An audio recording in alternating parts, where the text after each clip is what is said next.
معراج النبی صلی اللہ علیہ وسلم کے بارے میں جو روایات ہمیں ملتی ہیں ان سے اس کی تاریخ اور سن کا جس حد تک بھی تعین ممکن ہے تو سن 52 ولادت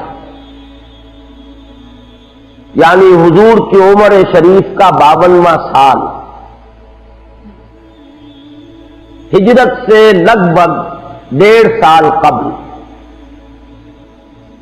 ماہ رجب کی 27ویں شب کو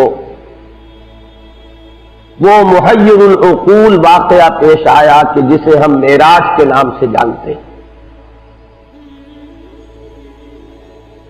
اس واقعے کی حقیقت کیا ہے،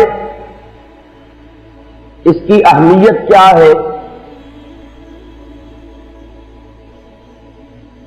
اس موضوع پر گفتگو کرنے کے ضمن میں سب سے پہلے ہمیں معین کرنا ہوگا کہ ہماری سورسز کیا ہیں۔ ظاہر بات ہے کہ ہمارے لیے کسی بھی ضمن میں مرجع اول جو سب سے پہلی بنیاد ہے وہ قرآن مجید ہے۔ قرآن حکیم میں واقعہ معراج کا ذکر 2 مقامات پر صراحت کے ساتھ، یہ کوئی اشارے یا کنائے یا رمز یا ایما کا انداز نہیں ہے، نہ اس میں کوئی ابہام ہے نہ ایہام ہے، بلکہ صراحت کے ساتھ واضح الفاظ میں 2 مقامات پر ذکر ہے۔ اس سفر مبارک کے 2 ہی حصے ہیں، ایک اس کا زمینی حصہ ہے، مسجد حرام سے مسجد اقصی تک، اور ایک اس کا آسمانی حصہ ہے، مسجد اقصی سے سدرۃ المنتہا تک۔ چنانچہ قرآن مجید میں 2 مقامات پر اس واقعے کے انہی 2 حصوں کو جدا جدا بیان کیا گیا۔ 15ویں پارے کی بھی پہلی آیت ہے اور سورہ بنی اسرائیل کی بھی پہلی آیت، جس میں اس کے زمینی حصے کا ذکر ہے، سبحان الذی اسری بعبدہ لیلا من المسجد الحرام الی المسجد الاقصی۔ پاک ہے وہ ذات جو لے گئی راتوں رات اپنے بندے کو شب کے ایک حصے میں مسجد حرام سے مسجد اقصی تک، الذی بارکنا حولہ، جس کے ماحول کو ہم نے مبارک بنایا ہے، لِنُرِيَهُ مِنْ آیاتنا، تاکہ ہم دکھائیں اسے صلی اللہ علیہ وسلم اپنی نشانیوں میں سے، انہ هو السمیع البصیر، سب کچھ سننے والا اور سب کچھ دیکھنے والا تو صرف وہ ہے۔ یہ ہے سورہ بنی اسرائیل کی پہلی آیت۔ اس سورہ مبارکہ کا نام سورہ اسراء بھی ہے، بلکہ عرب ممالک میں قرآن مجید جو چھپتے ہیں تو وہاں سورہ بنی اسرائیل کے نام سے اسے موسوم نہیں کیا جاتا، سورۃ الاسراء اس کا نام ہے۔ جو اس کا آسمانی حصہ ہے اس کا ذکر سورۃ النجم میں ہے، وہ آیات بھی میں نے آپ کے سامنے تلاوت کی تھی، لیکن ان کا ترجمہ میں بعد میں اپنی تقریر کے دوران ہی کروں گا۔ تو مرجع اول جو ہے ہمارا وہ قرآن حکیم، جس میں صراحت کے ساتھ یہ واقعہ مذکور ہے، لہذا اس کا انکار کفر ہوگا، اگرچہ توجیہ، تاویل اس کی حقیقت کیا تھی، اس کے اعتبار سے اگر کوئی الفاظ قرآنی میں جس حد تک گنجائش ہو، اس حد تک اگر اختلاف ہو تو وہ اختلاف جو ہے اس کو ہم کفر تک نہیں سمجھیں۔ دوسرا مرجع جو ہے دین میں قرآن کے بعد وہ احادیث نبویہ علی صاحب الصلاۃ والسلام۔ احادیث میں ہمیں معلوم ہے کہ درجہ بندی ہے، سند کے اعتبار سے قوی ترین احادیث وہ ہے جو صحیحین میں ہے، صحیح بخاری اور صحیح مسلم میں۔ ان میں سے بھی وہ حدیثیں کہ جو ان دونوں میں موجود ہو، جن کی صحت پر یہ دونوں امام متفق ہو گئے ہوں، وہ اپنی سند کے اعتبار سے قرآن مجید کے آس پاس پہنچ جاتی ہے۔ اس صراحت کے بعد یہ جان لیجئے کہ اگرچہ احادیث جن کی تعداد کثیر ہے، جن میں سے واقعہ معراج کا ذکر ہے اور اس کی مختلف تفاصیل جو ہے مذکور ہے، تاہم جو نوٹ کرنے والی بات ہے وہ یہ ہے کہ کم سے کم 28 صحابہ ہیں کہ جن سے یہ واقعہ معراج مروی، کیونکہ ایک ایک روایت کئی صحابہ سے، اس اعتبار سے روایات کی تعداد تو بڑھ جائے گی، بہت کثیر ہوگی، لیکن صحابہ کرام 28 ہیں کہ جن سے وہ احادیث مروی ہیں کہ جن میں معراج کا ذکر ہے تفصیلاً یا اجمالاً۔ اور ان میں ایک بڑی مفصل روایت وہ بھی ہے کہ جو متفق علیہ ہے، یعنی احادیث کے اس طبقے سے تعلق رکھتی ہے کہ جس کے بارے میں کسی شک و شبے کی گنجائش بہت ہی کم رہ جائے۔ اس حدیث میں جو تفاصیل آئی ہیں انہیں ہمیں منو عن ماننا ہوگا۔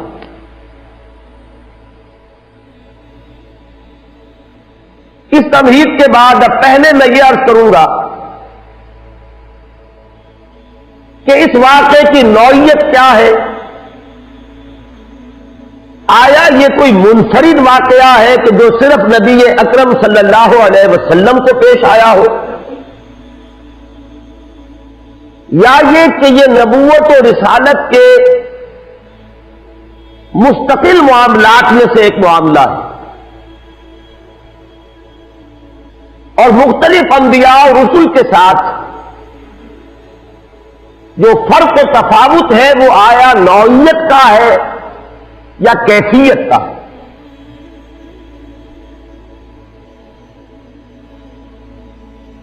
یہ بات جان لیجئے،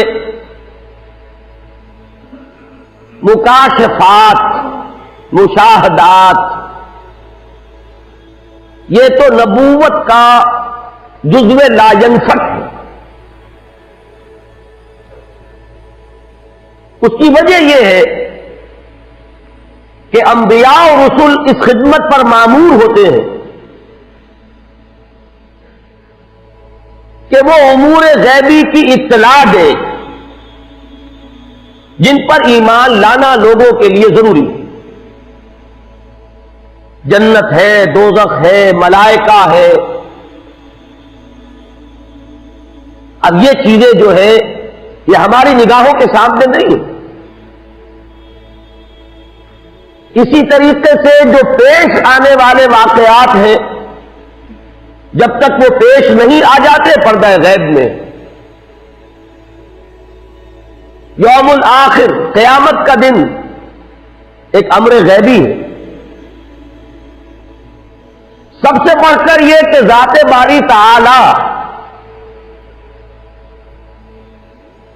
اب یا یوں کہہ لیں کہ وہ غیب میں ہے یا یوں کہہ لیں کہ ہم اس سے غیب میں ہیں، نتیجتاً کوئی فرق واقع نہیں ہوتا۔ میں نے آج جمعے کی تقریر میں بھی عرض کیا تھا کہ ہم یوں کہیں کہ ہمارے اور اس کے مابین غیب کا پردہ حائل ہے۔ یہ وہ چیزیں ہیں کہ جن پر ایمان لانا لا بد من. ہدایت کا نقطۂ آغاز ہی یہ ہے کہ ان کو مانا جائے. یہی وجہ ہے کہ سورہ بقرہ میں ہدایت کے لیے جو شرط اولین بیان کی گئی، الف لام میم ذالک الکتاب لا ریب فیہ ھدی للمتقین الذین یؤمنون بالغیب، یہ شرط اول ہے. اب جو ہستیاں اس خدمت پر مامور ہوئی ہو کہ وہ ان امور غیبیہ پر ایمان کی دعوت دے، ظاہر ہے کہ انہیں تو ان پر بدرجہ تمام و کمال ایمان اور یقین ہونا چاہیے. جب تک وہ ایمان اور یقین ان کے اندر اپنے درجہ تمام و کمال کو نہ پہنچا ہوا ہوگا، وہ دوسروں تک اس ایمان بالغیب کو کیسے منتقل کرے گا؟ اب یہ بھی جان لیجئے کہ ایمان اور یقین کے مراتب ہیں. ایک یقین وہ ہے جو فکر و نظر اور تعقل و تفکر کے نتیجے میں پیدا ہو جاتا ہے. ایک یقین وہ ہے کہ جو خود ذاتی مشاہدے سے پیدا ہوتا ہے. اس سے بھی بلند تر ایک درجہ ہے کہ جو انسان کے ذاتی تجربے اور احساس سے ہوتا ہے. قرآن مجید میں اس کے لیے 3 اصطلاحات استعمال ہوئی: علم الیقین، عین الیقین، حق الیقین. علم الیقین یہ ہے کہ آپ نے استنباط کیا، استدلال کیا اور کسی چیز کا علم آپ کو حاصل ہوا، آپ کو یقین آ گیا. عین الیقین یہ ہے کہ آپ نے اس چیز کو دیکھا. اور حق الیقین کا درجہ اس سے بلند ہوگا، وہ انسان کے اپنے ذاتی تجربے کا ایک جز بن جائے. ایک مثال سے ان تینوں کو میں واضح کر سکوں گا. بڑی سادہ مثال ہے، آپ نے پہلے بھی شاید سنی ہو. اگر آپ کہیں دیکھیں کہ دھواں ہے تو آپ کو یقین ہو جاتا ہے کہ آگ ہے، اس لیے کہ آپ کو یہ کلیہ معلوم ہے. مسلسل مشاہدے سے یہ بات آپ کے علم میں ہے کہ دھواں اور آگ لازم و ملزوم ہے. اگر کہیں دھواں ہے تو آگ لگی ہوگی. آگ اگرچہ آپ نے نہیں دیکھی، لیکن دھوئیں کو دیکھ کر آپ نے استدلال سے، استنباط سے آگ کے وجود پر یقین کر لیا. یہ علم الیقین. اب آپ نے قدم بڑھائے، آپ بھاگے دوڑے، وہاں پہنچے اور آپ نے دیکھ لیا کہ آگ لگی ہوئی. یہ ہے اس سے بلند تر درجہ عین الیقین، جسے ہم کہتے ہیں عربی میں لیس الخبر کل مشاہدہ کل معائنہ. کسی کے بتانے سے جو یقین پیدا ہوتا ہے وہ ویسا نہیں ہو سکتا جتنا خود دیکھنے سے پیدا ہوتا ہے. فارسی میں کہتے ہیں شنیدہ کہ بود مانند دیدہ. سننے سے جو علم حاصل ہوا وہ اس کے برابر نہیں ہوتا کہ جو دیکھنے سے حاصل ہوتا ہے. اس سے جو اگلا درجہ ہے وہ اصل میں آگ کی اصل حقیقت کا ادراک ہے. آگ آپ نے دیکھ لی، آگ ہے. یہ وسوسہ بھی ہو سکتا ہے کہ شاید آگ کسی صورت ہے، حقیقت میں آگ نہ ہو. سورۃ النجم میں ہم دیکھیں گے ما کذب الفؤاد ما رأى. اس میں اشارہ اسی وسوسے کی طرف ہے کہ کسی وقت انسان ایک شے کو دیکھ رہا ہوتا ہے لیکن یقین نہیں آتا کہ میں ٹھیک دیکھ رہا ہوں. آنچمی بینیم یا رب ببیداری یا رب یا بخواب. اے اللہ جو کچھ میں دیکھ رہا ہوں یہ بیداری میں دیکھ رہا ہوں یا خواب میں دیکھ رہا ہوں؟ دیکھ رہا ہوں لیکن یقین نہیں آ رہا. اس وسوسے کا ازالہ کلیتاً ہو جائے گا جب وہ آگ آپ کو چھو جائے. اب معلوم ہوگا یہ آگ صورت آگ نہیں حقیقت آگ ہے، یہ واقعتاً آگ ہے. اور تبھی آپ کو اندازہ ہوگا آگ کہتے کسے ہیں. اگر کبھی انگارے نے آپ کے جسم کو چھوا نہ ہو اور ساری عمر آگ صرف دیکھی ہو تو دیکھی ہوئی بھی ہے، لیکن اس کی حقیقت کا علم آپ کو نہیں ہے جب تک کہ وہ آگ کہیں آپ کے جسم سے مس نہ ہو. یہ ہے وہ ذاتی تجربہ. انسان کے اپنے احساس تک جب رسائی ہو جاتی اس چیز کی تو یہ ہے حق الیقین. اب ظاہر بات ہے کہ انبیاء کو جو یقین منتقل کرنا ہے دوسروں میں، اس کے لیے ان کا تجربہ، ان کا معائنہ اگر یہ نہ ہو تو یقین کا وہ درجہ کبھی پیدا نہیں ہو سکتا کہ ان کی ہستیوں سے یقین متعدی ہو، لوگوں تک پہنچے، پھیلے. جیسے بھٹی اگر ہے آگ کی تو اس سے حرارت خود بخود نکلتی ہے اور دوسروں تک پہنچ جاتی ہے. یہ ہے اصل میں وہ سبب جس کی بنا پر عالم ملکوت کے مشاہدات اللہ تعالی انبیاء اور رسولوں کو کراتا رہا. یہ مکاشفات کی شکل میں بھی ہوئے ہیں، یہ رویا کی شکل میں بھی ہوئے ہیں، یہ حالت نوم میں بھی ہوئے ہیں، حالت بیداری میں بھی ہوئے ہیں.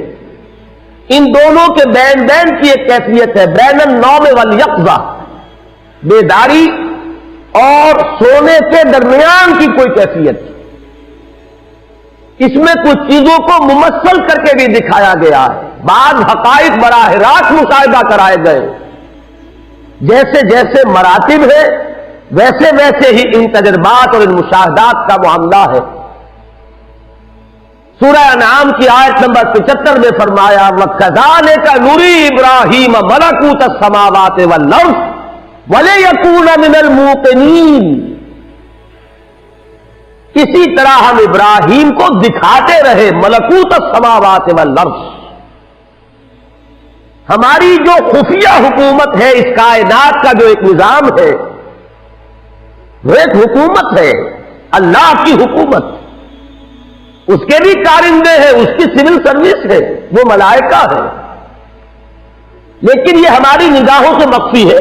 ملائکہ تو ہے، یہاں ہے، ہم میں سے ہر ایک کے ساتھ ہے، کرامن کاتبین موجود ہے. لیکن یہ کہ وہ مخفی ہے، وہ غیب میں ہے یا ہم اس سے غیب میں ہیں. اس عالم کا مشاہدہ کرایا جاتا رہا. کذالک نری ابراہیم ملکوت السماوات والارض. آسمانوں اور زمین کی وہ خفیہ حکومت، وہ غیبی حکومت، اس کے معاملات دکھائے جاتے رہے.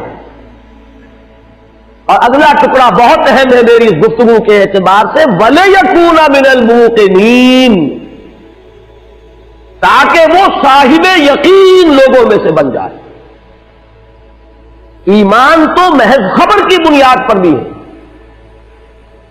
لیکن یقین کا جو درجہ جو میں نے عرض کیا ہے یہ اپنے مشاہدے اور اپنے تجربے میں جو آنے کے بعد یقین پیدا ہوتا ہے، اس درجے کا یقین انبیاء اور رسول کو دینا مقصود ہے. لہذا انہیں یہ مشاہدات کرائے جاتے ہیں. البتہ جیسے نبوت و رسالت کے سلسلے کی تکمیل ہوئی محمد الرسول اللہ صلی اللہ علیہ وسلم، اسی طریقے سے ان مشاہدات کے بارے میں بھی چوٹی کا مشاہدہ، ان تجربات کے ضمن میں بھی بلند ترین تجربہ وہ ہے جو محمد الرسول اللہ صلی اللہ علیہ وسلم کو. البتہ حضور کے بارے میں بھی یہ بات ضرور ذہن میں رکھیے کہ یہ واحد تجربہ نہیں ہے، بے شمار تجربات ہوئے. آپ نماز پڑھا رہے، استسقاء کی نماز، اور جنت آپ کے سامنے لے آئی گئی، اور بے اختیار آپ کا ہاتھ اٹھا کہ کوئی میوہ جو ہے اس جنت کے کسی درخت کا آپ توڑ لیں. یہ کنڈیشن ریفلیکس ہے، اس میں ارادے کو دخل نہیں ہوتا. یہ بالکل بے اختیار معاملہ ہے. جنت سامنے آ گئی، درخت ہے، ہاتھ بڑھا. پھر آگ لے آئی گئی، جہنم جو ہے سامنے لے آئی گئی، اور آپ پیچھے ہٹے، اس کی حرارت، اس کی گرمی، اس کی دہشت جو ہے اس کی وجہ سے۔ اور یہ نماز میں ہو رہا ہے، عالم بیداری میں ہو رہا ہے، حضور مجمع میں ہے، خلوت میں نہیں ہے، وہاں ہو رہا ہے۔ تو ہم تو مشاہدات کا احاطہ نہیں کر سکتے جو محمد رسول اللہ صلی اللہ علیہ وسلم ہے۔ اس کے حوالے سے جو بات میں چاہتا ہوں معراج کے بارے میں کہ آپ ذہن نشین کر لیں، وہ یہ ہے کہ معراج کے ضمن میں جو روایات آتی ہیں ان میں بہت اختلاف ہے۔ ایک تو ہے مجرد وہ واقعہ، وہ تو متفق علیہ ہے۔ ایک ہے اس خاکے میں جو تفصیلات کا رنگ ہے، اس میں جدا جدا ہے مختلف روایات میں۔ ان میں بھی ایک تو وہ چیزیں ہیں جو ایک دوسرے میں فٹ ان کر جاتی ہیں کہ ایک واقعہ آپ نے بھی دیکھا، ایک واقعہ ایک اور نے بھی دیکھا، آپ نے بیان کیا تو شاید اس کی کچھ اور ڈیٹیلز آپ بیان کریں گے۔ ہر شخص کا اپنا ایک ذوق ہے، اپنا ایک مزاج ہے، اسی کے اعتبار سے اس کے ریسیورز ہیں۔ ایک چیز آپ کے نزدیک آپ کے ذوق کے اعتبار سے اہمیت نہیں رکھتی، وہ آپ سنیں گے یاد نہیں رہے گی، بلکہ اس وقت بھی آپ کے ذہن میں آئے گی نہیں۔ ایک چیز کی طرف آپ کو زیادہ میلان ہے، اس کو آپ فوراً کیچ کریں گے، پکڑیں گے، محفوظ کر لیں گے۔ تو ایک ہی واقعہ بیان کیا جا رہا ہے، 2 افراد نے سنا، 5 نے سنا، وہ جب بیان کریں گے تو تھوڑا تھوڑا فرق ہو جائے گا، لیکن ان فرق کو آپ جوڑ کر ایک وحدت بنا سکتے ہیں۔ تو ایک تو ہے اختلاف اس نوعیت کا، اس میں تو کوئی کسی تعویل مزید کی کوئی ضرورت نہیں۔ کہیں یہ ہو جائے گا کہ ایک حصہ اس واقعے کا پہلے بیان کر دے گا، کوئی شخص بعد میں یاد آئے گا، وہ بات رہ گئی، اس کو بعد میں بیان کرے گا۔ یہ تقدیم و تاخیر، یہ چیزیں بھی بالکل سمجھ میں آنے والی ہے، عقل انسانی ان کو بآسانی جو ہے ریکنسائل کر سکتے ہیں۔ البتہ بعض باتیں ایسی ہیں کہ جو انریکنسیلیبل ہیں، وہ بالکل متضاد کی نوعیت کی ہے۔ مثلاً کہیں تو یہ بیان کیا گیا یہ سفر شروع ہوا حتیم سے، کسی واقعے میں ذکر ہو رہا ہے کہ اس کا آغاز ہوا کسی گھر سے، حضور کا اپنا گھر یا ام ہانی رضی اللہ تعالی عنہا کا گھر، حضور کی چچا جات بہن۔ کسی میں الفاظ ایسے آ گئے ہیں، آخر میں ذکر کیا ثم استيقظت، تو پھر میں جاگ گیا، جس سے خیال ہوتا ہے کہ یہ سارا معاملہ حالت خواب میں ہوا، نیند میں ہوا، اس لیے کہ استيقظت کے معنی کوئی اور نہیں ہو سکتے، تعویل ممکن نہیں۔ تو یہ جو مختلف ڈیٹیلز ہیں کہ جو تضاد کی نوعیت کی ہے، ان کو باہم ایک دوسرے کے ساتھ جوڑنا ممکن نہیں ہے۔ اس کی تعویل بہت سے محققین کے نزدیک یہ ہے کہ واقعہ معراج بھی ایک بار نہیں ہوا، کئی بار ہوا، بجائے اس کے کہ اس میں سے ایک کو ہم قبول کریں دوسرے کو رد کریں۔ میرا اپنا احساس یہ ہے، اگرچہ محققین کے مابین اس معاملے میں اختلاف رہے گا اور رہا ہے،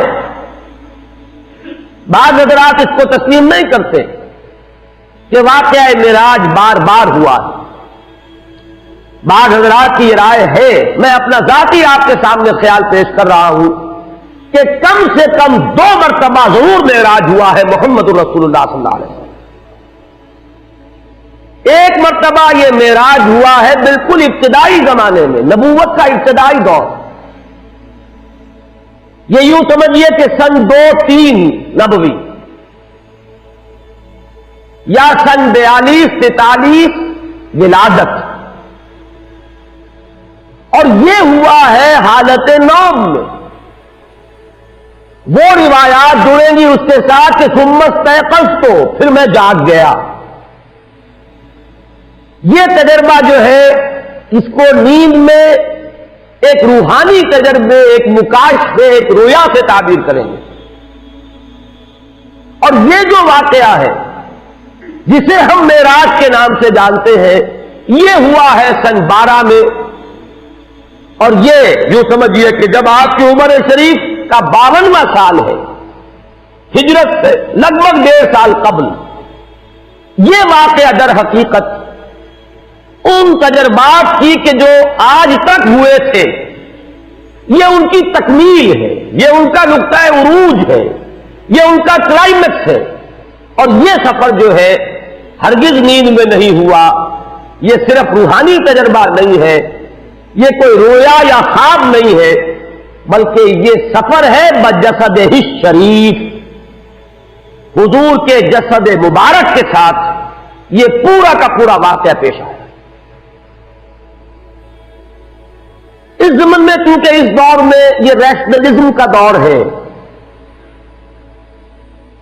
اگرچہ عام طور پر پڑھے لکھے لوگ جانتے ہیں 18 سینچری ریشنلزم، اس کو 18ویں صدی عیسوی سے منسوب کیا جاتا ہے، لیکن چونکہ وہ علامہ اقبال کا شعر مجھے یاد آیا، مغرب اور مشرق کا فرق انہوں نے واضح کیا کہ وہاں دیگرگو ہے لہجہ لہجہ، یہاں بدلتا نہیں زمانہ۔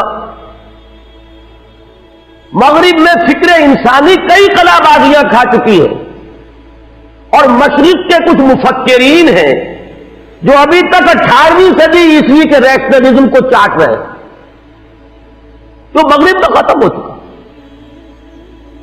سائنس کے پریمیسز تبدیل ہو گئے، مقدمات چینج ہو چکے، اصول بدل چکے ہیں، لیکن ہمارے ہاں کچھ لوگ ہیں جو ابھی وہ نیوٹونین فزکس کو جو ہے وہ لے کر مضبوطی سے پکڑے گئے، اور یہی وہ لوگ ہیں کہ جن کے نزدیک یہ محالات میں سے ہے، ناممکنات میں سے ہے۔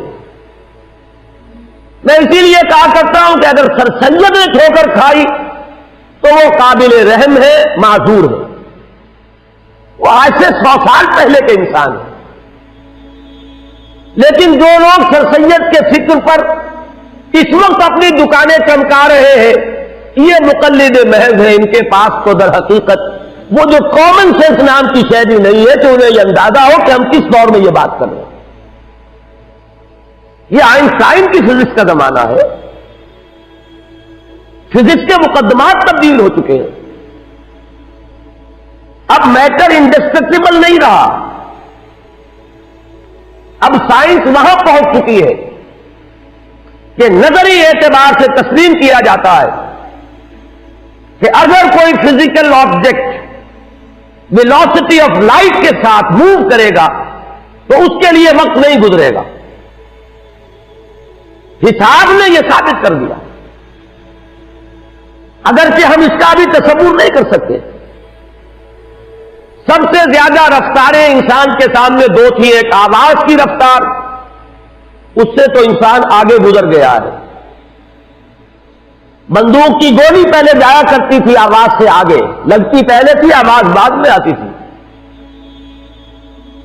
لیکن اب تو سپر سونک جیٹس ہے، آواز سے کہیں زیادہ ان کی اپنی رفتار، اب صرف ایک رفتار رہ گئی ہے، ویلوسٹی آف لائٹ، وہاں تک پہنچنے کا کوئی تصور ابھی ہمیں حاصل نہیں ہے، لیکن ہم جانتے ہیں کہ ممکن ہے، وہ انسانی قدرت سے ممکن نہ ہو، اللہ کی قدرت سے ممکن ہے، وہ چاہے بالفعل ہمارے لیے ابھی اچیو کرنا اس کا ممکن نہ ہو، لیکن اب وہ بات عقل میں آتی ہے، حساب کتاب سے وہ بات برآمد ہو رہی ہے، صرف یہ فرق ہے انسانی قدرت اور اللہ کی قدرت کا، جس کی طرف اشارہ کر کے بات شروع کی گئی، سبحان الذی اسری بعبدہ، پاک ہے وہ ذات جو لے گئی اپنے بندے کو راتوں رات مسجد اقصی سے مسجد حرام سے مسجد اقصی تک۔ اگر یہ بات کسی انسان کی طرف منسوب ہوتی تو بات اور تھی، اگر یہ فعل حضور کی طرف منسوب ہوتا کہ حضور گئے تو بات اور تھی کہ میں آیا نہیں لایا گیا ہوں، حضور گئے نہیں لے جائے گئے ہیں، اور لے جانے والے وہ ذات ہے سبحان الذی اسرا، وہ پاک ہے ہر عیب سے، ہر نقص سے، ہر ذوق سے، ہر کوتاہی سے، وہ منزہ ہے، اعلیٰ ہے، عرفہ ہے، بالا تر ہے، لہذا اس کی قدرت سے یہ ہرگز بعید نہیں کہ وہ اپنے بندے کو راتوں رات مسجد حرام سے مسجد اقصیٰ اور پھر مسجد اقصیٰ سے سدرۃ المنتہا تک لے جائے اور واپس لے آئے اور پھر مسجد حرام میں پہنچا دے۔ اور بعض روایات میں آتا ہے کہ وضو کا پانی ابھی بہ رہا تھا اور کنڈی جو ہے حضور کے مکان کی وہ ابھی ہل رہی تھی، معلوم ہوا وقت نہیں گزرا۔ یہ چیز جیسا کہ میں نے عرض کیا آج کا جو ذہن ہے اس کے لیے یہ اب ناقابل قیاس، ناقابل یقین نہیں رہی۔ سبحان الذی اسرا بعبدہ، دوسری قابل توجہ بات ہے لفظ عبد، ایک اس پہلو سے کہ عبد کا اطلاق صرف روح پر نہیں ہوگا، روح اور جسد دونوں پر ہوگا۔ عبد تو ہم ہیں، صرف روح کو عبد نہیں کہا جائے گا۔ روح کی حقیقت کو تو خیر ہم اپنی روح کی حقیقت کو نہیں سمجھ سکتے، تو روح محمدی صلی اللہ علیہ وسلم کی حقیقت کو کیا سمجھیں گے؟ عبد کا اطلاق بلکہ جان لیجئے کہ اکثر و بیشتر تو جسد پر ہوگا۔ تو اس سے بھی ایک اضافی بات معلوم ہوئی کہ صرف روح محمدی نہیں لے جائی گئی، محمد لے جائے گئے صلی اللہ علیہ وسلم، اور محمد کا اطلاق روح محمدی اور آپ کے جسد شریف دونوں کے مجموعے پر ہوگا، صرف روح پر نہیں۔ دوسری بات جو اس میں بہت قابل لحاظ ہے وہ یہ ہے کہ یہ جو مقام عروج ہے جس کا ذکر ہو رہا ہے، اور حضور کی دو نسبتوں میں سے جس نسبت کا یہاں حوالہ دیا جا رہا ہے وہ نسبت رسالت نہیں، نسبت عبدیت ہے۔ ویسے بھی عام طور پر قرآن مجید میں جہاں اللہ تعالی کی عنایت خصوصی، شفقت خصوصی کا ذکر آتا ہے حضور پر، وہاں آپ کی نسبت عبدیت کا ذکر ملے گا۔ جیسے یہاں ہم نے دیکھا، جیسے اگلی سورت میں ہے سورہ کہف میں الحمدللہ الذی انزل علی عبدہ الکتاب ولم یجعل لہ عوجا، جیسے سورۃ الفرقان میں تبارک الذی نزل الفرقان علی عبدہ لیکون للعالمین نذیرا، اسی طریقے سے سورۃ النجم میں ہے فاوحی الی عبدہ ما اوحی، اسی طرح یہاں ہے سبحان الذی اسرا بعبدہ لیلا من المسجد الحرام الی المسجد الاقصی۔ یہاں وہ نقطہ جان لیجئے کہ نسبت عبدیت بالا تر ہے نسبت رسالت سے، نمبر ایک۔ اور اگر اس کو صوفیہ کی اصطلاح میں سمجھیں گے تو نسبت عبدیت ایک عروجی نسبت ہے، نسبت رسالت ایک نزولی نسبت ہے۔ ذرا اگر ذہن میں رکھیں گے اسے تو حضرت موسیٰ علیہ السلام کو جو پہلی وحی ہو رہی ہے یا مخاطبہ اور مکالمہ سے جو مشرف ہو رہے ہیں تو کوہ طور پر ہے، بلند مقام پر ہے، اور اس سے اعلیٰ مقام اور کیا ہوگا کہ اللہ تعالیٰ سے بلا واسطہ گفتگو ہو رہی ہے، درمیان میں کوئی واسطہ عائد نہیں ہے۔ وَكَلَّمَ اللَّهُ مُوسَىٰ تَكْلِيمًا، یہاں موسیٰ کیا ہے؟ عبد ہے۔ رسالت کا حکم ملا تو کیا؟ اذهب إِلَىٰ فِرْعَوْنَ إِنَّهُ طَغَىٰ، جاؤ فرعون کی طرف۔ اب موسیٰ پہاڑ سے اتریں گے تو جائیں گے، کسی کے پاس سے کوئی جاتا ہے تو اس کی طرف پیٹ کر کے جاتا ہے، کسی کے سامنے 10 بستہ کھڑا ہوتا ہے تو اس کے حضور میں ہے، مواجہہ کر رہا ہے، فیس ٹو فیس ہے، تو کون سی نسبت بالا کر ہوئی؟ نسبت عبدیت۔ فرض منصبی ہے رسالت، جاؤ ادا کرو۔ مولانا روم نے اس کو بیان کیا ہے، بہترین تمثیل ہے۔ اصل میں ان حقائق کے جاننے والے یہ صوفیاء ہی ہیں۔ یہ نہ فقہا کا دائرہ ہے نہ محدثین کا دائرہ ہے، اپنے اپنے دائرے ہیں، اپنے اپنے کام سب نے کیے ہیں۔ ہمارے سبھی محسن ہیں، لیکن یہ کہ بہرحال اپنا اپنا ذوق، اپنا اپنا فیل۔ ان چیزوں کو اور ان میں پھر فرق مراتب جو قائم کیا ہے وہ صوفیاء کام ہے۔ بارش کی مثال دی ہے، یہ واٹر سائیکل جو چل رہا ہے ہماری اس دنیا میں، سمندر سے بخارات اٹھ رہے ہیں، یہ عروج ہے، کتنی لطیف حالت میں ہے، کتنے پاک اور صاف ہے۔ یہ تو عمل کثیر ہو رہا ہے نا، پانی کو بھاپ بنایا گیا ہے، اس میں کوئی کثافت تو ساتھ نہیں جائے گی، بالکل پاک اور صاف پانی لطیف ترین صورت میں اوپر جا رہا ہے۔ اوپر جا کر بادل بنے، ہوائیں لے گئی، اب وہ بارش بن کر نازل ہو رہا ہے۔ نازل ہو رہا ہے تو کیا ہوگا؟ وہ پہلے فضا کو دھوئے گا، وہ کچھ کثافت پانی میں بھی جمع ہو جائے گی، زمین پر برسے گا، زمین کو دھو دے گا، لیکن کچھ کثافتیں شامل ہو جائیں گی۔ یہ ندیوں نالوں سے دریاؤں سے ہوتا ہوا پھر سمندر میں پہنچے گا، وہ ساری کثافت سمندر میں رہ جائے گی، اور پھر وہ لطیف اور صاف اور پاک ہو کر پھر آسمان کی طرف اٹھ جائے گا۔ یہ عروج ہے، وہ نزول ہے۔ نزول سے صفائی ہو رہی ہے، دوسروں کی، فضا کی، زمین کی۔ عروج میں اپنی صفائی ہے۔ یہی ہے سائیکل۔ رات کو اللہ کا بندہ اس کے حضور میں کھڑا ہے، یہ کس کی صفائی ہے؟ اپنی۔ کس چیز کی صفائی؟ یہ میں بعد میں بیان کر دوں گا، اسے کہیں اپنی کثافتوں پر قیاس نہ کر لیجئے، وہ کثافتیں ان کے پاس بھی نہیں ہیں۔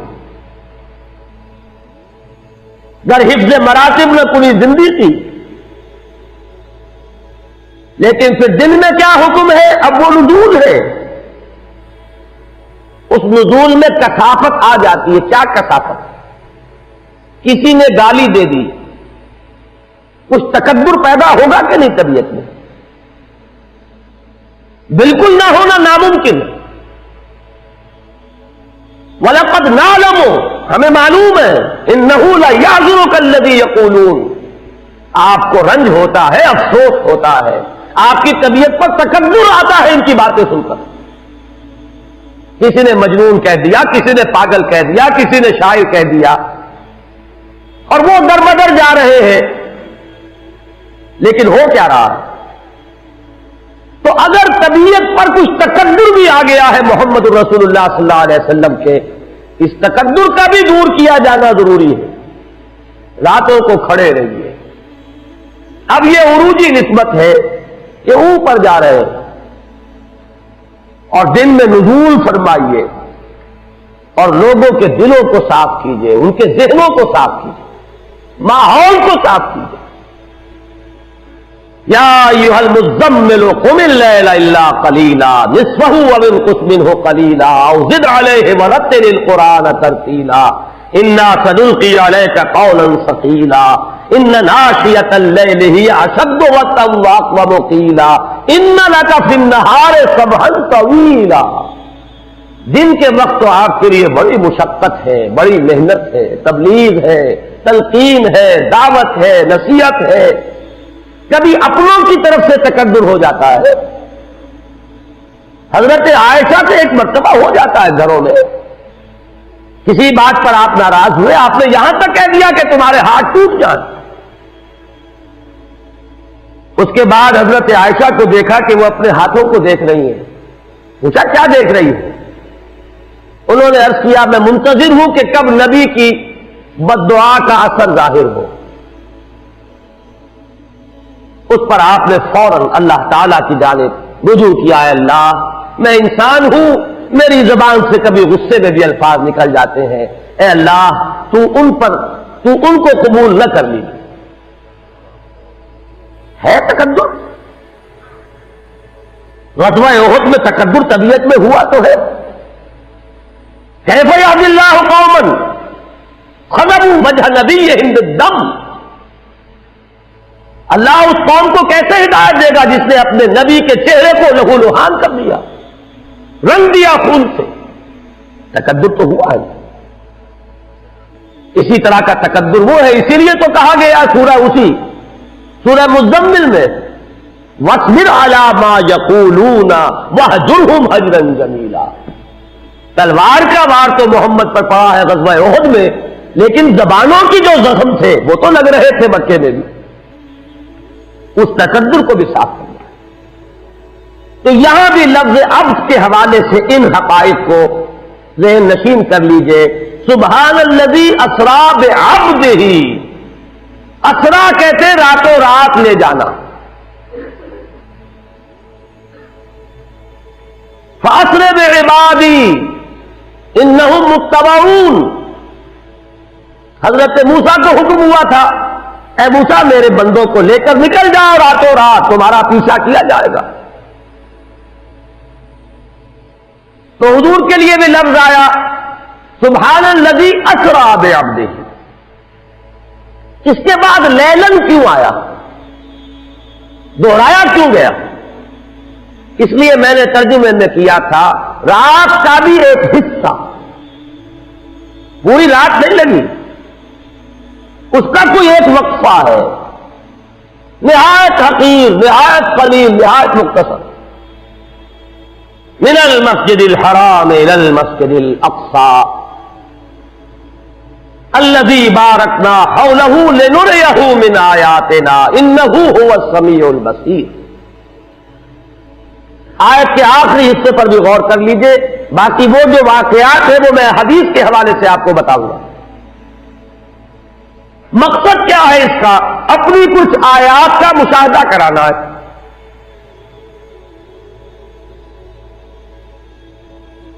السمیع اور البصیر, سب کچھ سننے والا, سب کچھ جاننے والا تو صرف اللہ ہے, کوئی نہیں ہے. ہاں وہ اپنے علم میں سے جتنا جس کو چاہے دے دے, اپنی بصارت میں سے جتنا کسی کو چاہے حصہ عطا فرما دے, اپنی سماعت میں سے جتنا چاہے کسی پر فیضان فرما دے. یہ اس کا اختیار ہے. لا یحیطون بشیء من علمہ الا بما شاء. اللہ کے علم میں سے کوئی بھی کسی چیز کا احاطہ نہیں کر سکتا ما سوائے اس کے جو اللہ خود چاہے. سبحانک لا علم لنا الا ما علمتنا. تو پاک ہے اور ہمیں کوئی علم حاصل نہیں ہے. تو فرشتوں کا علم بھی یہی ہے, انبیاء اور رسل کے علم کی بھی کیفیت یہی ہے. جو اللہ نے عطا فرمایا وہی ان کا علم. باقی سب کچھ جاننے والا اور سب کچھ دیکھنے والا صرف وہ ہے. یہ اسلوب حصر ہے. انہ هو السمیع العلیم. سب کچھ سننے والا اور سب کچھ دیکھنے والا تنہا ہو. اب میں یہ چاہتا ہوں کہ یہ جو واقعہ ہے اسے میں اس حدیث کے حوالے سے آپ کو سنا دوں. میں کچھ بیان کروں گا, میرے بیان کرنے میں کچھ کمی اور بیشی ہونے کا اندیشہ ہے. اگر ہم اتنے خوش قسمت ہیں کہ وہ واقعہ ہمارے پاس ایک مفصل حدیث کی شکل میں موجود, اور حدیث بھی دوسرے یا تیسرے طبقے کی کتابوں کی نہیں, متفق علیہ, جس میں روایتاً جیسا کہ میں نے عرض کیا جس کا پایا تقریباً قرآن کے برابر. اور اس حدیث کے راوی ہیں حضرت مالک ابن صعصع رضی اللہ تعالی عنہ. ان کے بارے میں ایک بات ہے بڑی اہم، وہ نوٹ کر لیجئے. یہ انصاری صحابی ہیں، ان میں سے نہیں ہے کہ جنہیں حدیثیں بیان کرنے کا کوئی زیادہ شوق رہا ہو. یہ غالباً واحد حدیث ہے جو انہوں نے بیان کی، اور انہیں اس سے نہایت شغف تھا.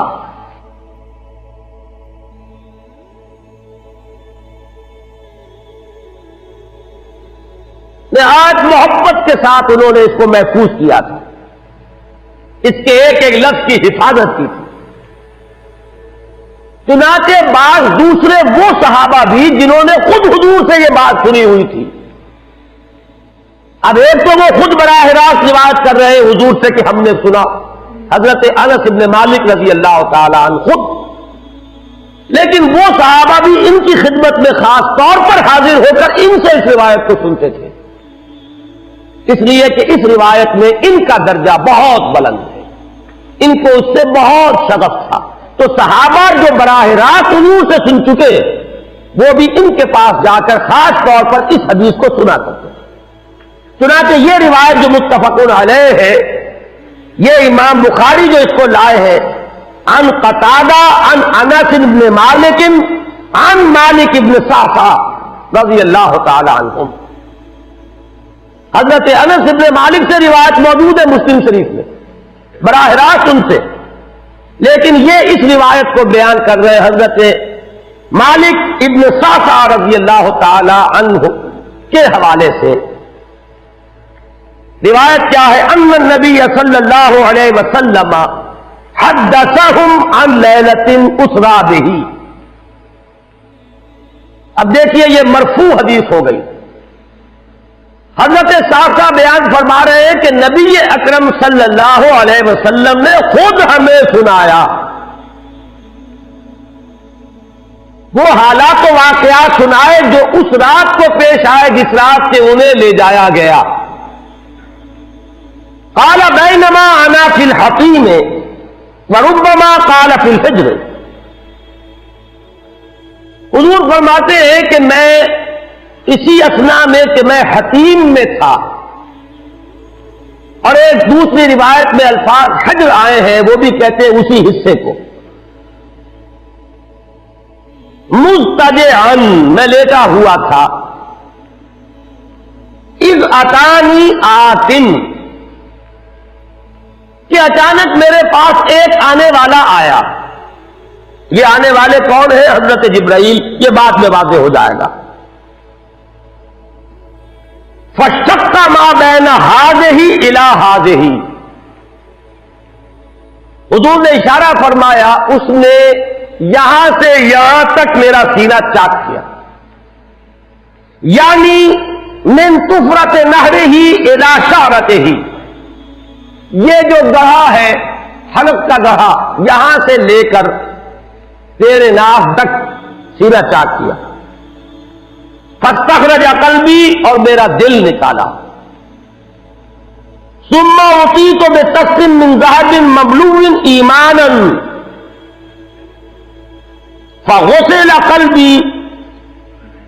پھر ایک تخت لایا گیا سنہری جو ایمان سے مملوء تھا، بھرا ہوا تھا،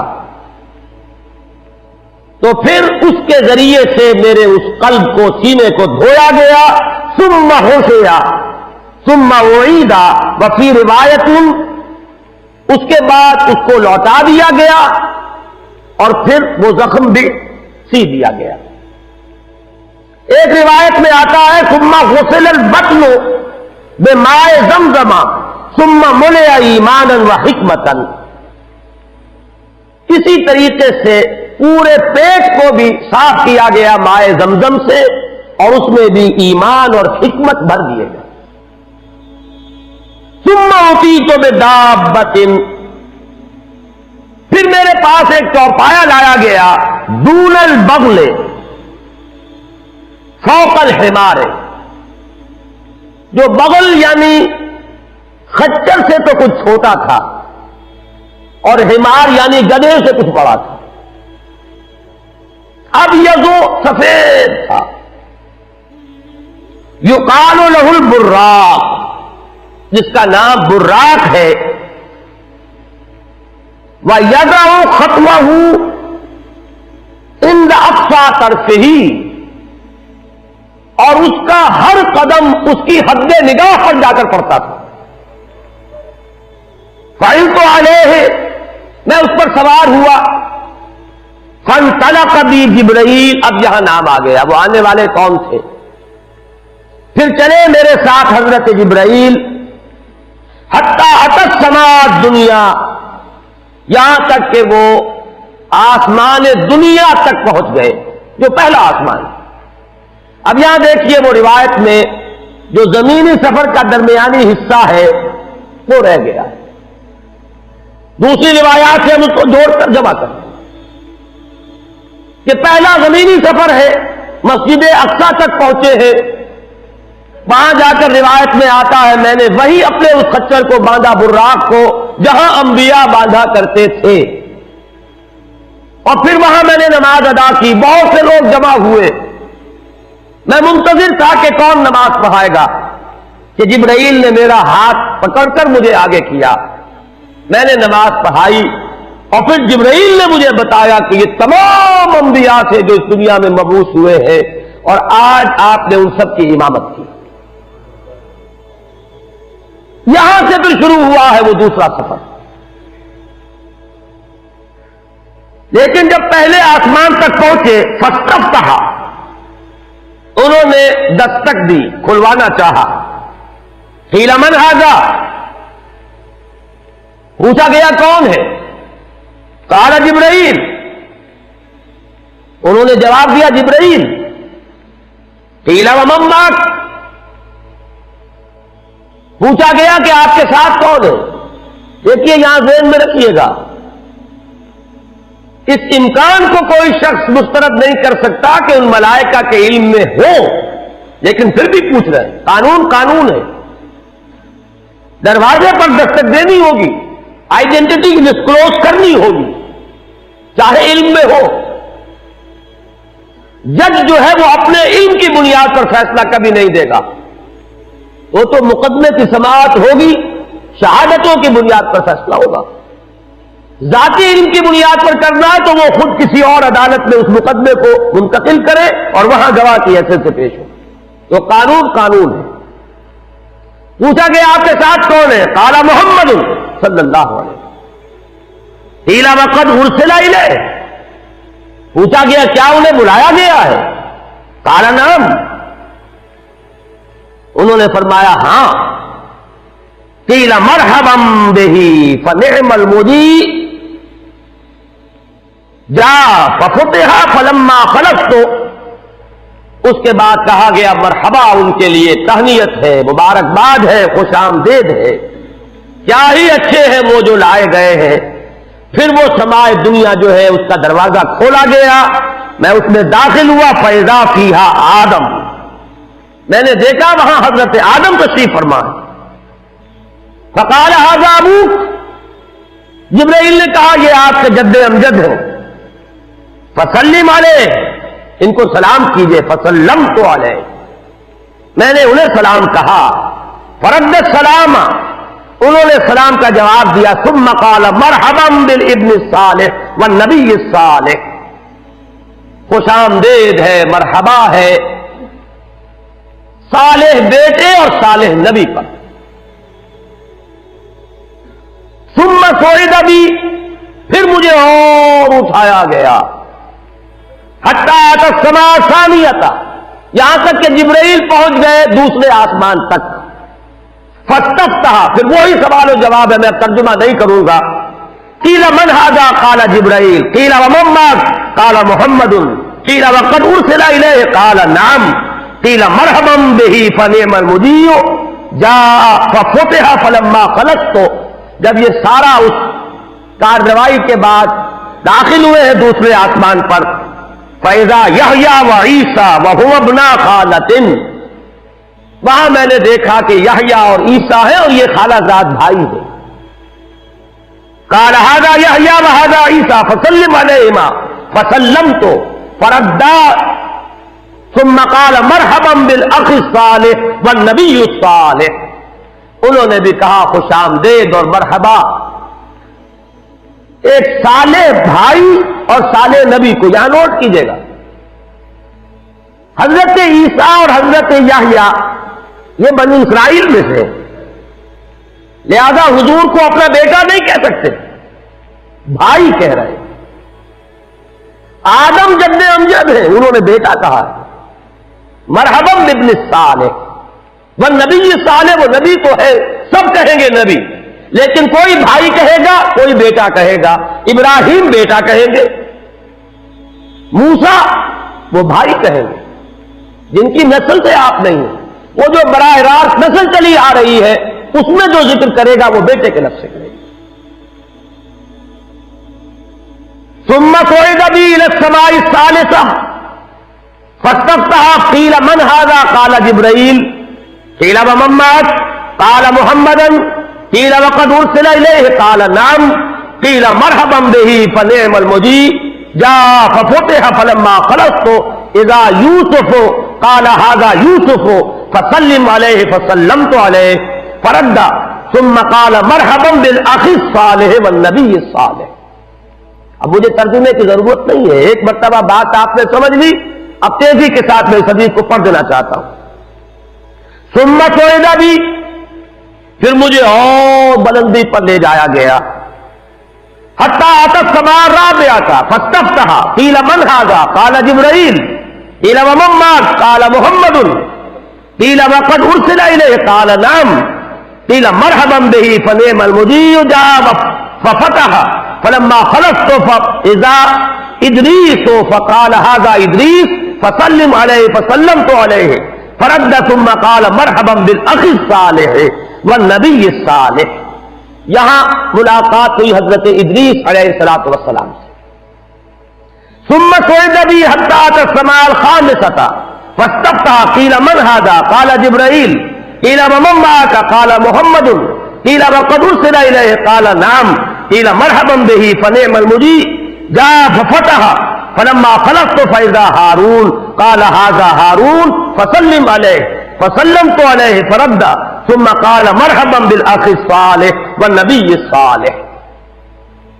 ثم صعد بی حتی اتی السماء السادسة فاستفتح قیل من هذا قال جبرائیل قیل ومن معك قال محمد قیل وقد ارسل الیہ قال نعم قیل مرحبا به فنعم المجیب جاء ففتح فلما خلصت فاذا موسیٰ قال هذا موسیٰ فسلم علیہ فسلمت علیہ فرد ثم قال مرحبا بالاخ الصالح والنبی الصالح.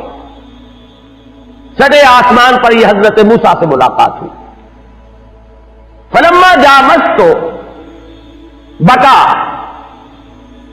جب میں آگے بڑھا تو حضرت موسیٰ روئے.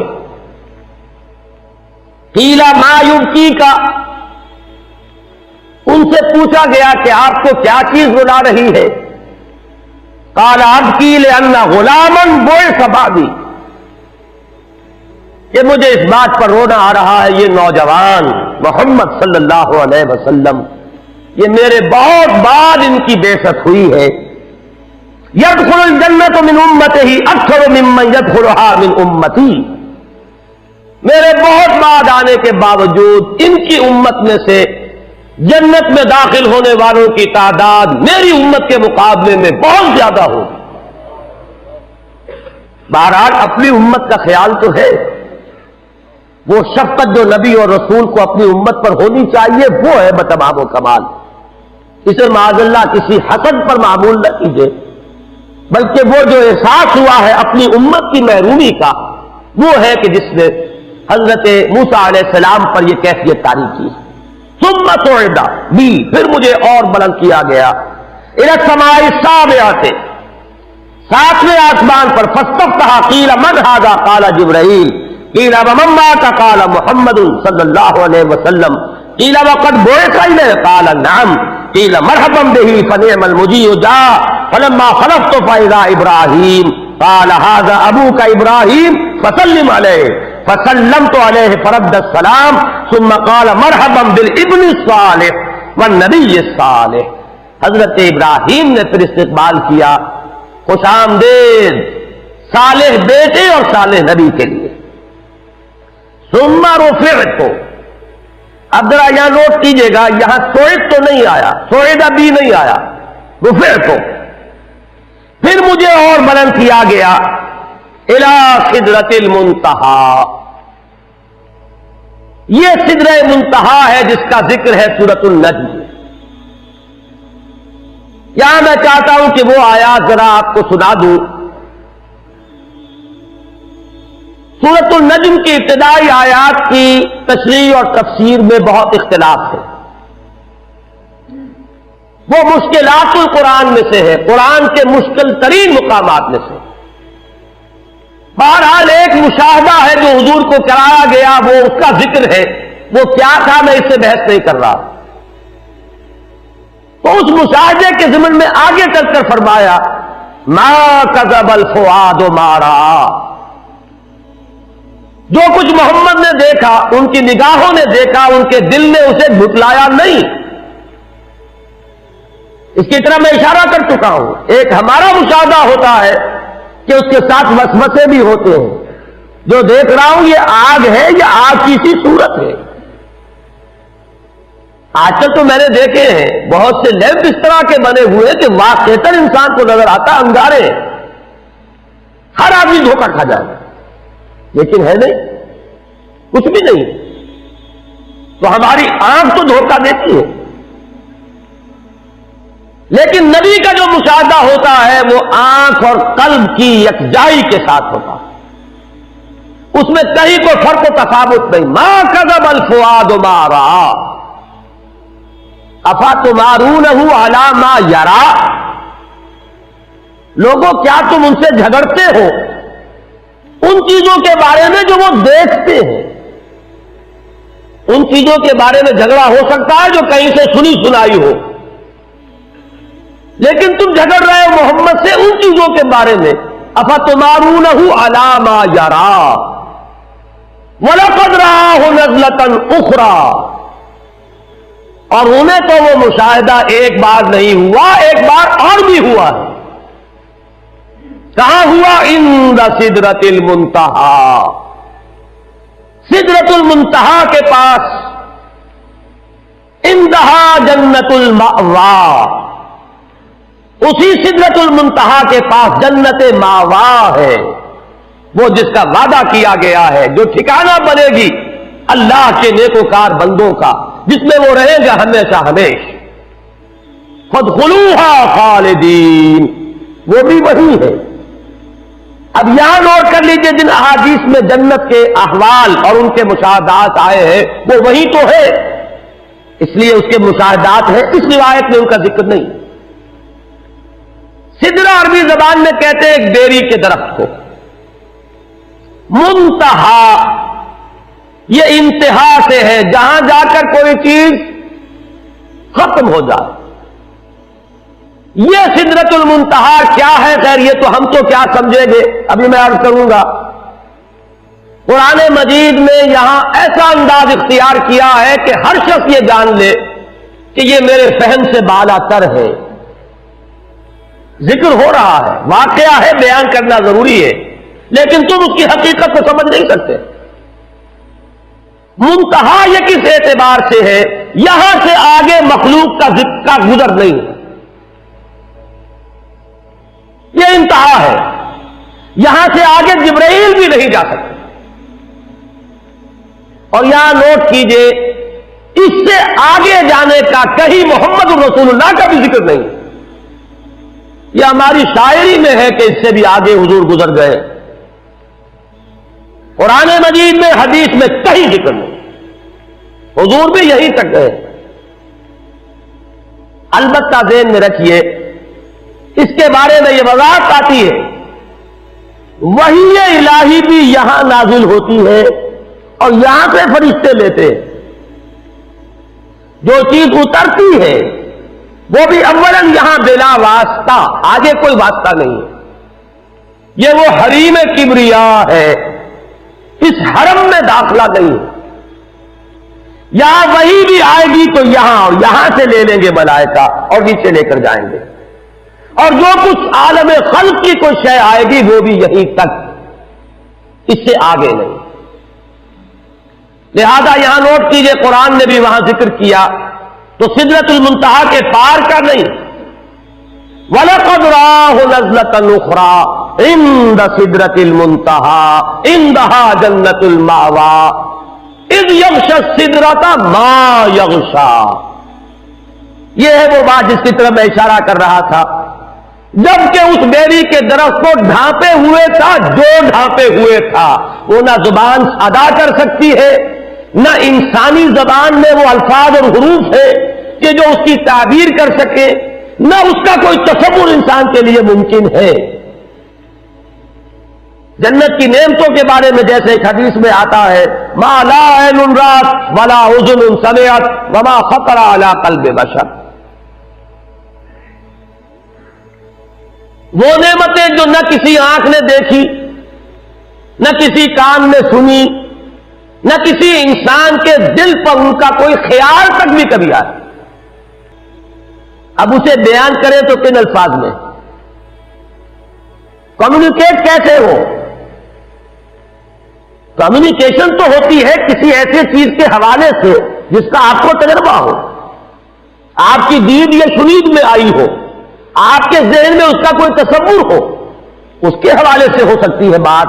لہذا یہاں دیکھیے انداز کیا ہے، اذ یغشی السدرۃ ما یغشی، تجلیات ربانی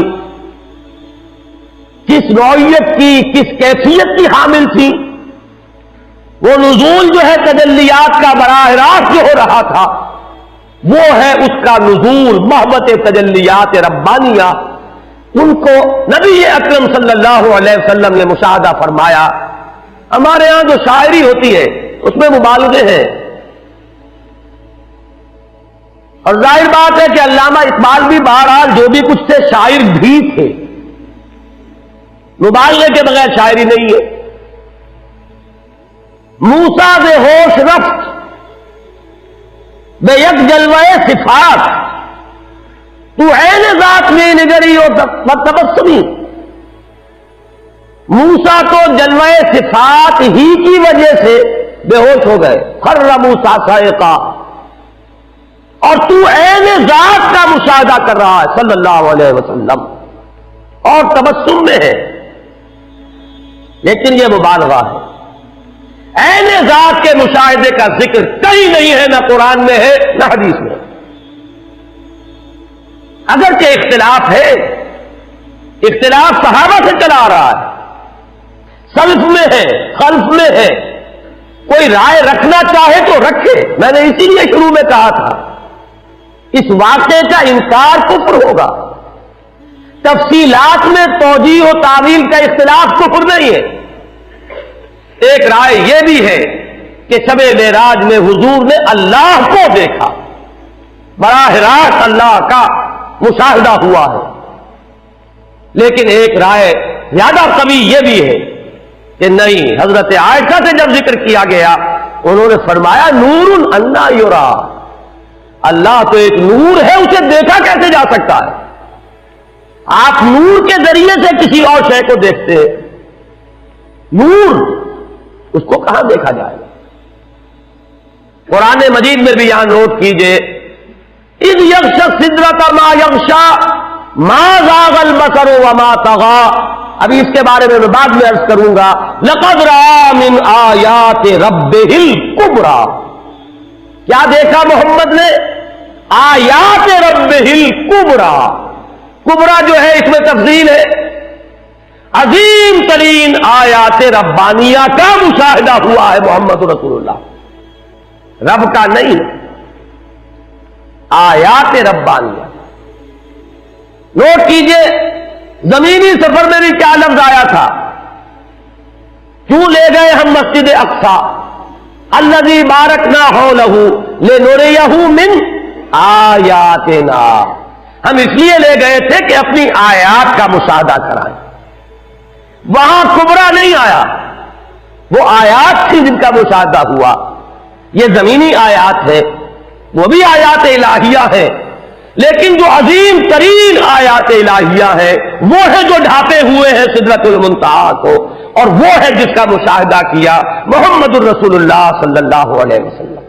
لقد رأى من آیات ربہ الکبریٰ، یہ تقابل اگر کیا جائے تو غلط نہیں ہوگا۔ اگر اس اعتبار سے فضیلت محمدی ثابت کی جائے تو درست ہوگی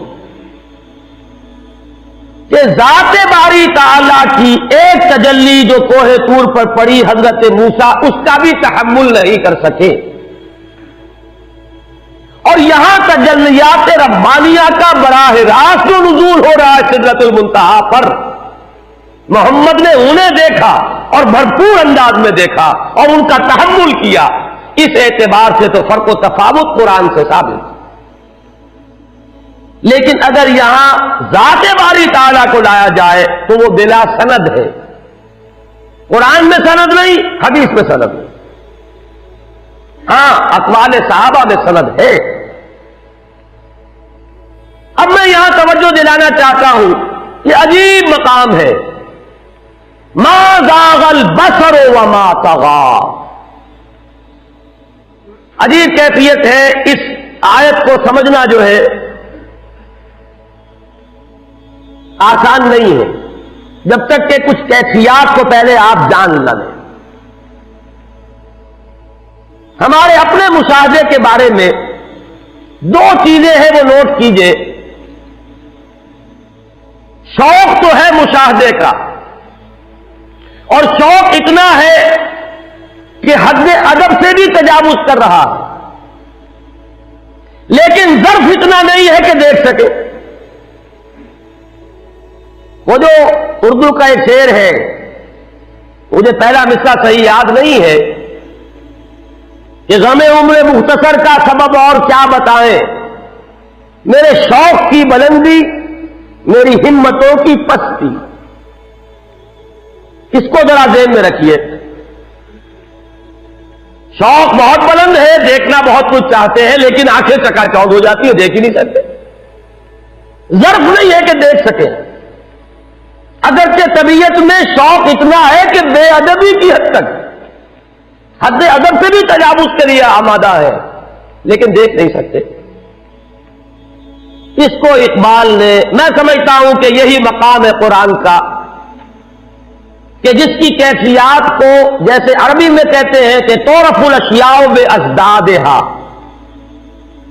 کسی شے کی حقیقت کو اس کا جو اینٹونیم ہو، اس کی جو ضد ہو، اس کی حقیقت کے حوالے سے پہچانا جا سکتا ہے۔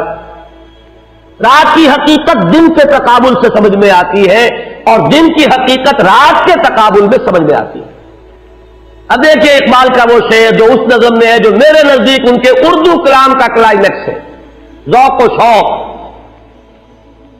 اور اس کے بھی آخری حصے کا شعر ہے یہ، عین وصال میں مجھے حوصلہ نظر نہ تھا، گرچہ بہانہ جو رہی میری نگاہ بے ادب۔ دونوں اعتبارات سے جو ضد ہے اس کو لائے اقبال۔ میری نگاہ میں بے ادبی تھی، میری نگاہ چوری چوری بھی کچھ دیکھ لینا چاہتی تھی، جس کا دیکھنا ادب کے خلاف ہے، لیکن حوصلہ نظر نہیں، دیکھ نہیں سکتے۔ عین وصال میں مجھے حوصلہ نظر نہ تھا، گرچہ بہانہ جو رہی میری نگاہ بے ادب۔ اس کو ذہن میں رکھیے، اور اب یہاں دیکھیے، ما زاغ البصر وما طغى، وہ مشاہدہ جو محمد کر رہے ہیں صلی اللہ علیہ وسلم، وہ بحث میں کر چکا، مشاہدہ کس چیز کا ہے، ذات باری تعالیٰ کا یا اللہ کی تجلیات خصوصیہ کا، آیات ربہ الکبریٰ کا۔ لیکن مشاہدے کی شان کیا ہے؟ نگاہ جمی رہی، یہ ہے ظرف محمد کا صلی اللہ علیہ وسلم، نگاہیں چکا چوندھ نہیں ہوئی، نہایت تیز روشنی ہو، نگاہ اس کا تحمل نہ کر سکے، آپ نگاہ ہٹائیں گے، ما زاغ البصر، نگاہ ٹیڑھی نہیں ہوئی، کج نہیں ہوئی، جو کچھ دیکھا ہے نگاہ کو ٹکا کر دیکھا ہے، مشاہدہ کیا ہے، بھرپور کیا ہے۔ پورے ظرف کامل کے ساتھ کیا ہے، پورے تحمل کے ساتھ کیا ہے، لیکن وما طغا، حد سے تجاوز نہیں کیا، بے ادبی کا کوئی امکان نہیں ہے۔ طغا طغیانی حد سے نکلنا، دریا کو اپنی موج کی طغیانیوں سے کام، کشتی کسی کی پار ہو یا درمیان رہے، یہ طغا ہے، حد سے تجاوز۔ نہ یہاں حد سے تجاوز تھا، وہ مقام ادب بھی ہے۔ العبد عبد وان ترقى والرب رب وان تنزل، بندہ بندہ ہی ہے، وہاں پہنچ کر بھی محمد مقام بندگی سے تجاوز نہیں کر رہے ہیں۔ فاوحى الى عبده ما اوحى، وہاں بھی حال یہ ہے کہ ما زاغ البصر وما طغى، نگاہ نہ کج ہوئی، نہ چندیائی، نہ ہٹی، اور نہ ہی اس نے حد سے تجاوز کیا۔ لقد رأى من آیات ربہ الکبریٰ، انہوں نے مشاہدہ کیا اپنے رب کی عظیم ترین آیات۔ اب ظاہر بات ہے کہ وہ نہ کہنے میں آنے والی باتیں ہیں، اللہ تو کہہ سکتا ہے لیکن ہماری زبان کے الفاظ تحمل نہیں کر سکتے۔ کلام الہی نازل تو ہوا ہے ہماری زبان کے الفاظ میں، یہ الفاظ اس کا تحمل نہیں کر سکتے، اس لیے اس کو مجمل رکھا۔ اذ یغشی السدرۃ ما یغشی ما زاغ البصر وما طغى لقد رأى من آیات ربہ الکبریٰ۔ اب یہاں میں آپ کو اس روایت کی طرف دوبارہ لے جا رہا ہوں۔ ثم رفعت الى سدرۃ المنتہی، پھر مجھے اٹھایا گیا سدرۃ المنتہی تک۔ فإذا ابنتها مثل قلال حجر وإذا ورقها مثل آذان الفیلۃ۔ حضور اب ہماری زبان میں کچھ بات سدرۃ المنتہی کی سمجھا رہے ہیں کہ اس کے بیر تو مٹکوں کے سائز کے تھے اور اس کے پتے ہاتھی کے کان جتنے بڑے تھے۔ قال ھذا سدرۃ المنتہی، جبرائیل نے کہا یہ ہے سدرۃ المنتہی۔ فإذا أربعة أنہار نہران باطنان و نہران ظاہران، میں نے وہاں 4 نہریں دیکھی، 2 نہریں تھی کہ جو ظاہر بہ رہی تھی اور 2 وہ تھی کہ جو چھپی ہوئی تھی، خفیہ تھی۔ قلت ما ھذان یا جبرائیل، میں نے پوچھا جبرائیل یہ کیا ہے؟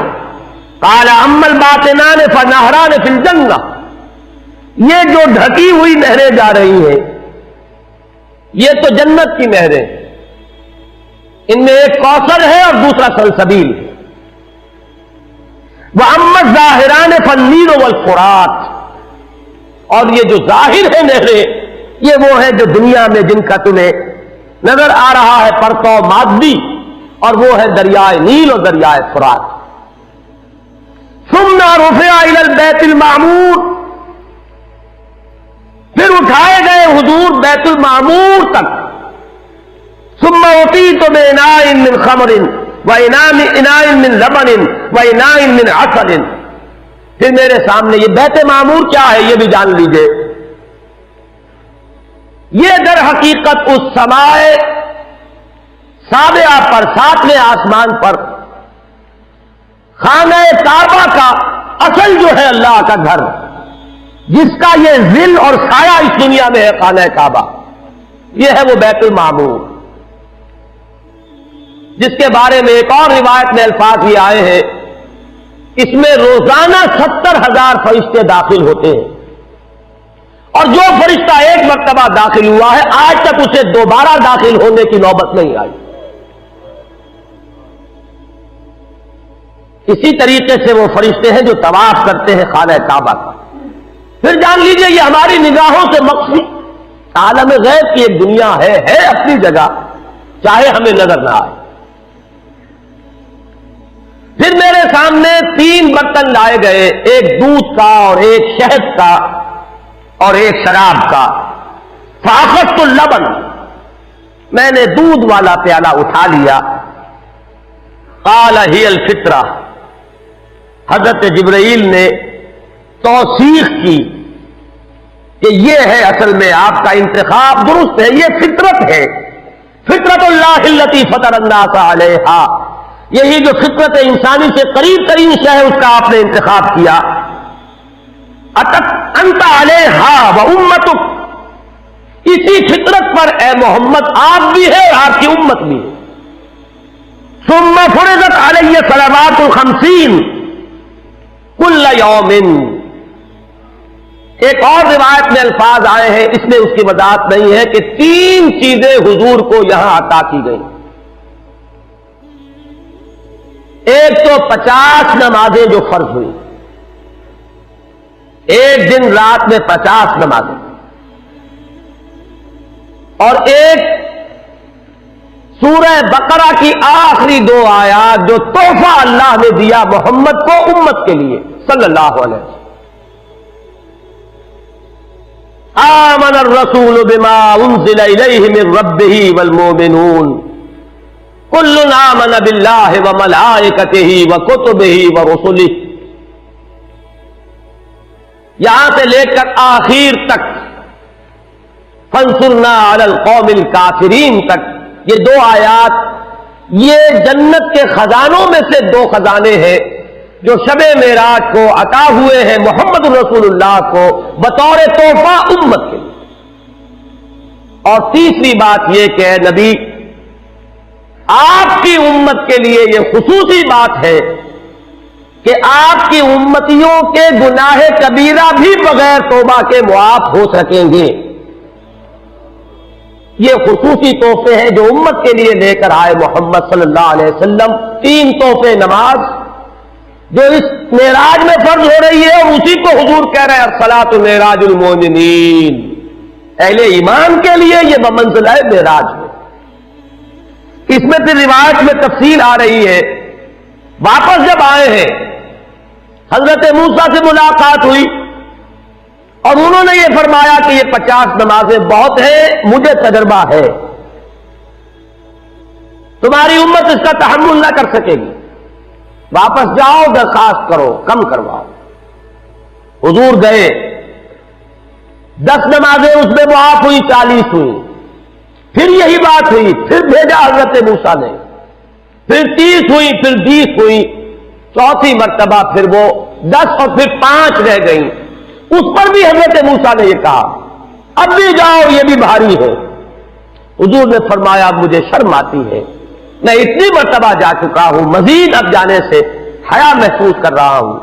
تو ندا آئی کہ یہ 5 ہی 50 کے برابر ہے. ہمارے ہاں قول بدلا نہیں جاتا. یہ 5 جو ہے در حقیقت یہ قائم مقام ہے ان 50 کے کہ جو اول ہم نے فرض کی تھی. یہ 50 ہی شمار ہوگی اگر ان کا انسان ان پر مداومت اختیار کر لے. میں آخری جملہ آپ کو اس کا سنا دیتا ہوں. فَأُمِرْتُ بِخَمْسِ صَلَوَاتٍ كُلَّ يَوْمٍ فَرَجَعْتُ إِلَىٰ مُوسَىٰ فَقَالَ بِمَا أُمِرْتُ بِخَمْسِ صَلَوَاتٍ كُلَّ يَوْمٍ قَالَ إِنَّ أُمَّتَكَ لَا تَسْتَطِيعُ 5 صَلَوَاتٍ كُلَّ يَوْمٍ وَإِنِّي قَدْ جَرَّبْتُ النَّاسَ قَبْلَكَ وَعَالَجْتُ بَنِي إِسْرَائِيلَ أَشَدَّ الْمُعَالَجَةِ. میں نے بنی اسرائیل کا حتی الامکان معالجہ کیا، ان کے حالات کو درست کرنے کی کوشش کی، لیکن مجھے تجربہ ہے یہ 5 بھی نہیں جھیلی جائیں گی. فَارْجِعْ إِلَىٰ رَبِّكَ فَاسْأَلْهُ التَّخْفِيفَ، مزید تخفیف چاہیے لِأُمَّتِكَ. قَالَ سَأَلْتُ رَبِّي حَتَّىٰ اسْتَحْيَيْتُ وَلَٰكِنِّي أَرْضَىٰ وَأُسَلِّمُ. قَالَ فَلَمَّا جَاوَزْتُ نَادَىٰ مُنَادٍ أَبْدَيْتُ فَرِيضَتِي وَخَفَّفْتُ عَنْ عِبَادِي. متفق علیہ. مجھے ندا آئی کہ میں نے اپنے بندوں پر تخفیف کی. اس میں وہ ذکر نہیں ہے، دوسری روایت میں ہے کہ ساتھ ہی وضاحت ہو گئی کہ یہ 5 نمازیں بھی 50 کے برابر ہے. میری بات نہیں بدلی گئی ہے، وہ در حقیقت میں نے اسی 50 کا رتبہ جو ہے ان 5 کو عطا فرما دیا. یہ روایت ہے جو متفق علیہ. روایات کثیر، جنت اور دوزخ کے جو مشاہدات کرائے گئے وہ بہت تفصیل سے دوسری روایات میں، لیکن کسی اور روایت کا استناد کے اعتبار سے، اسناد کے اعتبار سے وہ درجہ نہیں ہے جو اس روایت کا. باقی میں نے مسلم شریف کی روایات میں سے اور تفاصیل آپ کو سنائی ہے. یہ ہے واقعہ. پھر حضور واپس آئے ہیں, وہیں مسجد اقصی میں آئے ہیں, پھر واپس تشریف لائے ہیں, اور اس کا میں بیان کر چکا ہوں دوسری روایات میں کہ وقت بالکل نہیں گزرا, کہیں روک دیا گیا ہے, پوری کائنات کو کہیں تھام دیا گیا. یہ بات تو وہ ہے جو آج سے پہلے بھی سمجھ میں آ سکتی تھی کہ شاید کسی ایک جگہ پر پوری کائنات کو روک دیا گیا. وقت بالکل نہیں گزرا کسی کے لیے. لیکن جیسا کہ میں نے عرض کیا, اس وقت تو یہ بھی سمجھ میں آتا ہے کہ سب کے لیے وقت گزر رہا ہو اور صرف محمد الرسول اللہ کے لیے نہ گزرے صلی اللہ علیہ وسلم. آج یہ بات بھی سمجھ میں آ سکتی ہے, لیکن یہ ہے کہ قرین قیاس وہی پہلی بات ہے کہ اس میں پورے اس وقت کے لیے وقت کی رفتار کو روک دیا گیا ہو. وہ مصرع یاد آ گیا کہ آگے بڑھو یا وقت کی رفتار روک دو. تو یہ وقت کی رفتار ہے جو محمد الرسول اللہ صلی اللہ علیہ وسلم کے لیے روک دی گئی. اس کے بعد جو ہنگامہ ہونا چاہیے تھا وہ ہوا. صبح جب حضور نے فرمایا کہ یہ میرے ساتھ واقعہ پیش آیا ہے, تو جو رد عمل ہونا چاہیے تھا وہ ہوا. یہاں تک بھی ہوا ہے کہ بہت سے مومنین صادقین متزلزل ہو گئے. مشرکین نے, کفار نے بغلیں بجائی کہ اب ہمیں موقع مل گیا. معلوم ہوتا ابھی تک تو شک ہی کی بات تھی کہ ان کو کچھ خلل دماغی کا عارضہ ہے, اب تو ثابت ہو گیا, کسی شک کو شبے کی گنجائش نہیں. چنانچہ اب آپ اس کا اندازہ کیجئے, یہ واقعہ مکے میں بیٹھ کر بیان کیا جا رہا ہے, امتحان لیے گئے ہیں. اچھا اگر گئے تھے تو بتاؤ مسجد اقصی کے ستون کتنے ہیں, وہاں کی کھڑکیاں کیسی ہیں؟ حضور فرماتے ہیں, ایک حدیث موجود ہے کہ میں گھبرا گیا, اس لیے کہ کس کو یاد رہتا ہے. مسجد اقصی میں جا کر حضور ستون تو نہیں گر رہے تھے, لیکن یہ کہ جب پوچھا جا رہا ہے تو مجمع میں تو ہو سکتا ہے کہ تالی پٹ جائے کہ اچانک اللہ تعالیٰ نے میرے سامنے مسجد اقصی کو کر دیا. اب میں دیکھ کر بتا رہا ہوں اور لوگ دنگ ہو رہے ہیں. اب دیکھیے وہ مشاہدہ جو میں نے عرض کیا تھا, مشاہدات بے شمار ہیں. جنت سامنے لے آئی جاتی ہے اور آگ سامنے لے آئی جاتی ہے, جہنم سامنے لے آئی جاتی ہے, مسجد اقصی سامنے لے آئی گئی ہے, جن میں سے ہر سوال کا جواب حضور نے مشاہدے سے دیا. اسی ضمن میں وہ واقعہ آتا ہے کہ حضرت ابو بکر کے پاس گئے لوگ دوڑے دوڑے. وہ یہ سمجھتے تھے کہ اگر یہ پالا ہم مار لیں تو پھر ہماری جیت ہے. ابو بکر کو اگر ہم متزلزل کر دیں تو پھر گویا کہ ہمارے لیے کوئی اور پرابلم نہ رہے گا. روایت میں آتا ہے حضرت ابو بکر نے بھی سن کر ایک دفعہ جھرجھری لی ہے, لیکن صرف ایک سوال کیا, کیا واقعی وہ یہ فرما رہے ہیں؟ لوگوں نے خوش ہو کر کہا, تالیاں بجائے, ہاں ہاں کہہ رہے ہیں, چلو ہم لے چلتے ہیں. انہوں نے سمجھا کہ ہمارا وار جو ہے کارگر ہوا ہے, واقعی کو تزلزل ہے. لیکن اگلا جواب ابو بکر کا یہ تھا, اگر وہ کہہ رہے ہیں تو 100% درست کہہ رہے ہیں. میں روزانہ یہ مانتا ہوں کہ فرشتہ آسمان سے ان کے پاس آتا ہے, تو اگر ایک مرتبہ انہیں آسمان پر لے جایا گیا تو یہ کون سی بعید ہے؟ یہ ہے وہ دن کہ جس کے بعد صدیق اکبر شمار ہوئے ہیں ابو بکر صدیق.